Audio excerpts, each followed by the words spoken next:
All right, folks, I'm ready.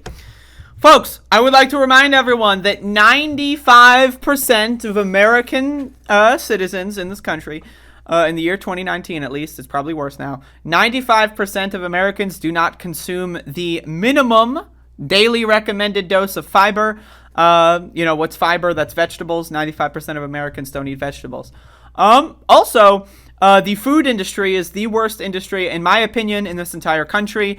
Food is not manufactured to be fuel for the body in this country. It's not manufactured to be energy. It's not manufactured to be nutritional. Food in this country is manufactured to be drugs. It's addictive as possible, as unhealthy as possible. It keeps your bare minimum nutritional requirements so that you don't die. You don't pass out on the job when you're working like a good little drone, like a good little citizen, right? When you are experiencing malnutrition, you experience less brain capacity, brain fog. Most people, maybe brain fog is so normal to them that they think that they, like, when they have a headache or something, or like they experience even worse brain fog, to them that's brain fog. In my opinion, once I started eating well, I can tell you my mental capacities have, and I don't mean to say that in like a cringy way, but I'm going to, right? I'm really high, so bear with me.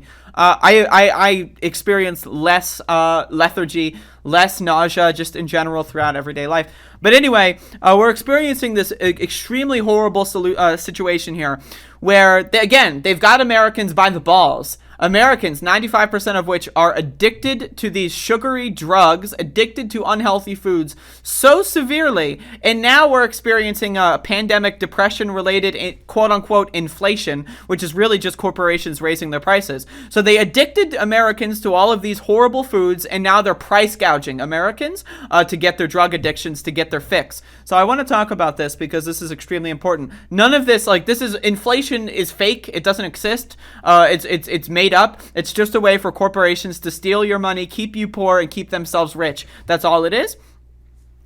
Grocery costs keep climbing. Prices of meat, seafood, produce, cereal, by the way, cereal is made up, and other kitchen staples shot up 9% in 2021. Has your income gone up 9% in 2021? Has your net worth gone up 9% in 2021? Unless you're involved in cryptocurrency, the answer is probably no. But again, the cost of living for your drugs, for your fix, that's going to go up 9%. And again, this is why I try to advocate for people that watch me to really pay attention to what they eat, grow your own food whenever possible, because the food industry is like the pharmaceutical industry, and that it's easier to keep people on longer term prescriptions and medications. That's why the pharmaceutical industry is so afraid of stuff like psilocybin and mushrooms, right? Because that's something that, there's studies done where one mushroom dose can cure depression for like 5 years. What the fuck? Then how are we can't give people 5 years worth of Zoloft or something. How the hell are we gonna keep up? How are we gonna make it? Right? So that's why they don't like natural stuff like that. And again, the same thing is with these. Now, produce does go up, but again, there's lots of food decisions. You should always be changing, in my opinion, you should always be changing your diet. You should have staples. Yes, you can have favorite foods, absolutely. But you should always be trying to learn about new foods, in my opinion, because if something that you normally like to get has gone up 15% in price, and you can't feel comfortable affording to buy it anymore, maybe opt to try to learn about a new food, a new recipe with a cheaper product or something. Trust me, it pays dividends. According to data from IRI, a Chicago-based market research firm, and the trend is continuing this year. Big name brands are raising prices. Big name brands. Again, why would you ever get a big name brand anything when there's store brand? I'm just going to be honest with you, folks. I'm going to be honest with you. Okay. Why the store brand exists? Why the fuck are you going to get the Heinz product? Why the fuck are you going to get Maxwell House? Why the fuck are you going to get Velveeta? Why the fuck are you going to get Kool-Aid? General Mills, Campbell. Store brand exists. If it doesn't exist and that's the only option in some obscure food product, okay, right? But a lot of these things, you don't need to buy the fucking stupid brand name garbage. That's another thing that, like, the food industry has convinced and duped Americans, is that the brand name is better than the store brand. Most of the time, store brands source their materials and ingredients from the same sources. Let's be honest, right? So, again, this is a big conspiracy theory that they try to shove down your fucking throats, is that, oh, yes, you gotta get the brand name ketchup. It's fucking ketchup. It's corn syrup and tomato paste. It's fucking ketchup. It's not, what is the brand name Kraft Heinz ketchup? That's really going to be better than the fucking store brand ketchup? It's like 70% markup and it's fucking ketchup, bro. What the fuck? Why does Heinz ketchup even fucking exist? I'm sorry, but like, again, this is just another conspiracy theory that they try to shove down your throat. A lot of that is actually delayed reaction from blah blah blah. Who cares? I'm not even gonna bother reading that shit, because the Food Industry Association vice president, yeah, fuck you.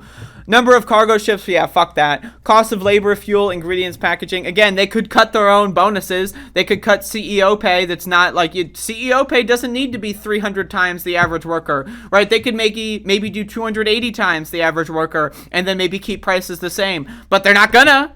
Because they see an excuse, right, a made-up bullshit excuse going in through the media that they can use to fucking price gouge people that are just trying to fucking live their goddamn lives. Disruptions everywhere, blah, blah, blah. Again, the CNN article is, I wanted to read this mostly because it's on CNN. CNN's just going to blame inflation. No mention of CEO pay. No mention of bonuses. No mention of horrible working conditions. No mention of any of this kind of stuff. No mention of store brand. Again, this is just a horrible fucking, it's just horrible. The way that American media and the way that the American capitalistic society treats food is horrible. And I want to say this on a global scale, especially in the West, Western culture. It's horrible. Food habits in this country and in, like, you know, parts of Europe and so forth, in Western countries, are shit on my shoes, right? Again, it's just glorified drug addiction. And again, once they get people hooked on certain kinds of foods, right, then they can price gouge you. And again, this is why I'm so big on food, is because I know people, I know it takes time. I know it's hard. I know it's difficult. I struggled with food addiction my entire life up until a couple of years ago. But now's the time. If your favorite cereal, right, is gone up, you know, 9%, 13%, and your income has gone down, now's the time to maybe say, hey, I don't need my Oops All Berries. I don't need my, I just saw Oops All Berries here. But, like, you know, I'm just saying, now's the time, now's as good a time as any, to do what you can to cut yourself off from the food industry's grasps, because it's extremely important. You know, again, not only are you losing money on this deal, if you buy brand name products or buy, like, you know, things like ketchup, you don't need ketchup. It's completely irrelevant. Not only are you losing money, but you're damaging your body, and you're creating unhealthy habits that make you lose money, damage your body, and then also make people that you really, really probably don't like on any level, makes them a lot richer and have more control over your life and society as a whole. So I want to advocate for food independence and freedom in this country.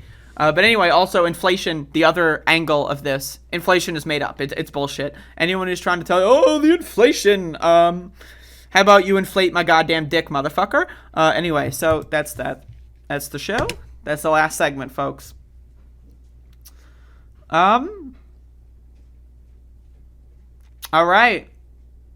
Don't buy Swanson, that's Tucker Carlson's family. That's another thing, is a lot of these food industries, like there's like fucking 10 companies that own like fucking 5,000 fucking brands, right? So that's another thing that they obfuscate. They try to make it seem like, oh yes, it's this and that and this. Oh, there's so much choice in capitalism, right? There's freedom of choice, when really in reality there's like fucking 8 or so companies that produce all this shit, and they just like produce it through like fucking fake names and fake labels, and it's like just washed so that it makes you think, oh, like oh, I really don't like this product, so I'm gonna boycott them. And then you buy another product from another brand that's owned by the same company, so it's like, oh, great job, right? There's so much fucking research you need to do, but great news, there's the internet now, so we can do this research, and that's why I want to cover this kind of stuff on my show.